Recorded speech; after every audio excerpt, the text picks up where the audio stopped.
මනෝ පුබ්බංගමා ධම්මා හැම එකකටම මූලික වෙන්නේ මොකක්ද? හිත. සූත්‍රයක් තියෙනවා අබේරාජ කුමාර සූත්‍රය කියලා. මේක හරි අපූර්වයි හොඳ. බුදුහාමුදුරුවෝ දානේ වළඳලා ඉවර වෙලා අබේරාජ දැන් ඔය වගේ ඉඳගෙන ඉන්න පොඩි එකා උකුලේ. ඔය නිගණ්ඨනාත පුත්ත කියලා ශාස්ත්‍රූවරයෙක් හිටියනේ. මිනිස්සයාගේ ගෝලයෙක් අබේරාජ. අබේරාජ බුදුහාමුදුරුවන්ගෙන් ප්‍රශ්න ටිකක් අහනවා. බුදුහාමුදුරුවෝ අර පටිපුච්ච ව්‍යාකරණ ක්‍රමයේ යටතේ අබේරාජගෙන් ආපහු අහනවා.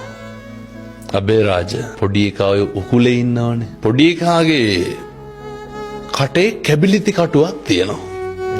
අහනවා අබේරාජ ඕක හිර වෙලා තිබ්බොත් මොකද කරන්නේ කියලා.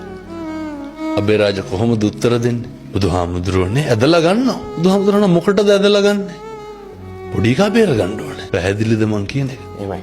බුදුහාමුදුරුවෝ අදිනකොට ලේනවනේ. කෑ ගහනවනේ රිදෙනවනේ. ඔව් ඒත් බුදුහාමුදුරුවනේ පොඩි එකා බේර ගන්න ඕනේ. අබේරාජගේ සිතුවිල්ල මොකද්ද? කැබිලිති කඩුව ඇදලා ගන්න ඇයි? පොඩි එකා බේර ගන්න. දැන් පැහැදිලි ඇති මිනිස්සුන්ට මං කියන එක. වේදනයි පොඩ්ඩක් තුවාලයි පොඩ්ඩක්. සිතුවිල්ල මරන්න නෙමෙයි බේර ගන්න.